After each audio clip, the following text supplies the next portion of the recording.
What's your craziest one-night stand story? One time, my friend John and I drove a couple hours to Boston for an old friend's birthday party that we hadn't seen in a while. It starts as a house party, and after that sort of dies down, we decided to go hit some bars. I hit it off with a girl, so we broke off from the group and stayed the night at her place. Next morning, I wake up, get dressed, and head out into the kitchen. I almost poop a frickin' brick, because who's sitting at the table? Frickin' John. We, completely unknown to each other, went home with girls who happened to be roommates. Not me, but my best friend in college had been speaking to this girl on Tinder, and they eventually met up one night. One thing led to another, and they ended up back at hers. They started going at it when suddenly the girl ran out of the room and started being violently sick in the bathroom. Turned out she hadn't been feeling well all day. My friend put her to bed, got her a glass of water, etc., asked the girl if she wanted him to stay. She said no, and then he left. To get out of her student flat, he had to exit through the kitchen. He ran into the girl's roommate, who my friend had met previously. They started chatting in the kitchen and then started playing patty cake. Turns out the girl's roommate also fancied the pants off my pal. As they were just getting into it, though, the girl asked them to stop. Then she ran to the bathroom to also be violently sick. Turns out both roommates had food poisoning from their dinner the night before. About a week after I got dumped, I posted a shirtless picture on a R4R subreddit, and a girl in my city was interested. We exchanged pictures and arranged a drinking date. Met for drinks, seemed to like each other fine, agreed to go to her place. On the way there, she stopped at a pharmacy and bought lube. Went upstairs to her condo, we start fooling around, clothing comes off, and we start playing patty cake. A few minutes in, she gets up and says, "You know what I love about one-night stands? I don't have to be someone I'm not. I'm going to go do some drugs. Do you want some drugs?" Proceeds to bump coke off her kitchen table. We watch the Wiggles again. She threatens to kill me twice throughout as dirty talk. Walk home in a daze. Pretty confused about life and feeling soul-drained. Buy a burrito, bump into a friend I hadn't seen in almost 10 years who'd apparently moved next door. Weird night. She came over in the morning. We did some stuff. She made me watch the first episode of Gossip Girls. I fell asleep for 6 hours. When I woke up, she was still sitting in the same position. Her phone died while I was asleep, and she didn't bring her charger, so she sat there doing absolutely nothing for however long. I had to have my grandma call me so I could tell her I had to leave. She offered to stay at my house while I was at my grandma's. I did not know her at all. You dog, you fooled around with a homeless chick. When I was an 18-year-old virgin, I worked at a store in a shopping mall. There was a car insurance place a few doors down from our store, and there was a woman that worked there that was about 28 years old, and a solid 10 out of 10. She had this real sexy librarian thing going on. Glasses, hair always in a ponytail, or braided pigtails. I joked with my buddies a few times that I should ask her out. One day she was in our store, and after chatting a while, she made a comment about it being a while since the last time she got laid, and she made it somewhat clear that I had a shot. I decided I was going to do something I never thought I had the balls to do. During closing time, I went over to her store and asked her straight up, me, got any plans after work? Her, nope. Wanna go, to the park? Yes, I do. I have no recollection of how good it was. It was my first time, so I was just happy to get my dee-doo sucked. The next morning, she asks me if I could drive her 9-year-old kid to school. Most awkward drive of my life. A few days later, she's in the mall shopping and brings her kid by my store to say hi. I didn't know how to deal with this. It seemed like I trapped myself. The next day, I told her that I didn't feel mature enough for her and I didn't want to continue seeing her.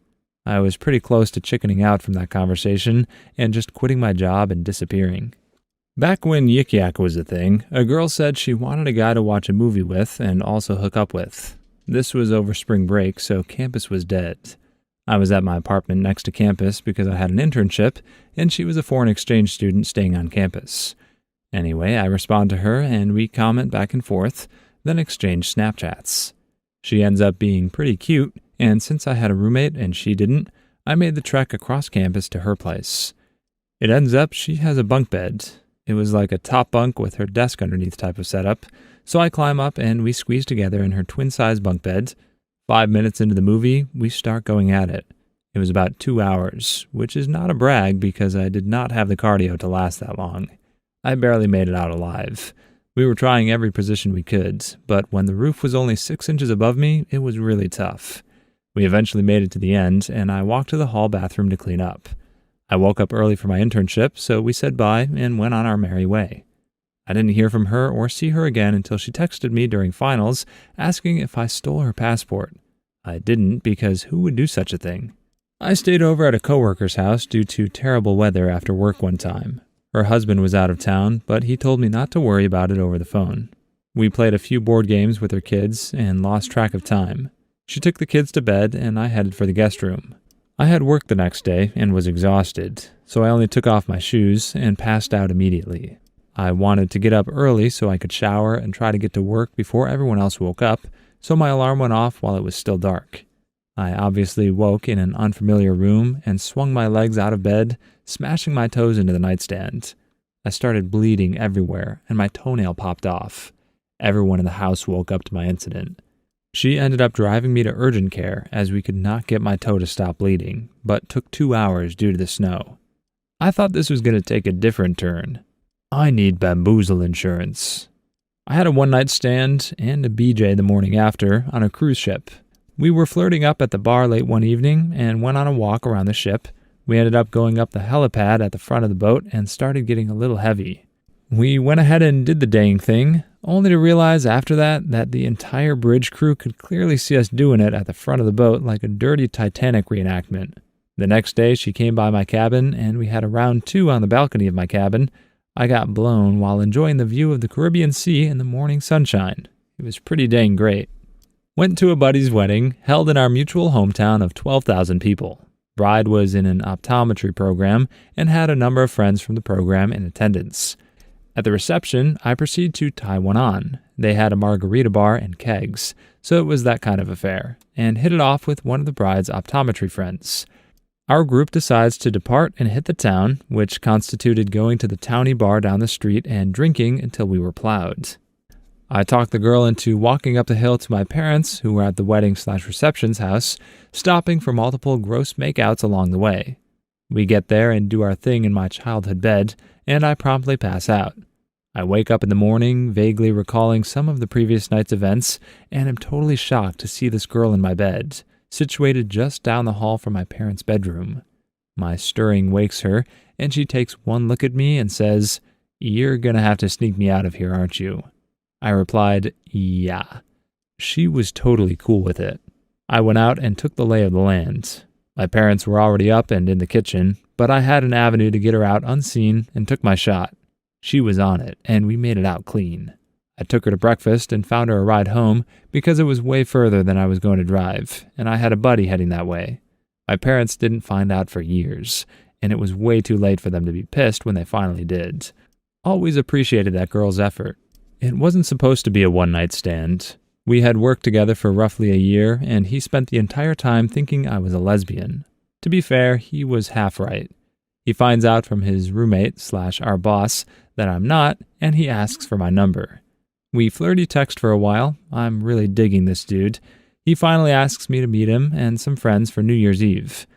We meet up, get completely doo-doo-faced, and spend the whole night all over each other. We go back to his place. We proceed to break the bed frame and forget that his windows are open, so the entire neighborhood heard everything. In the process of breaking the bed, I had fallen and bruised the entire left side of my hip, back, leg, and butt.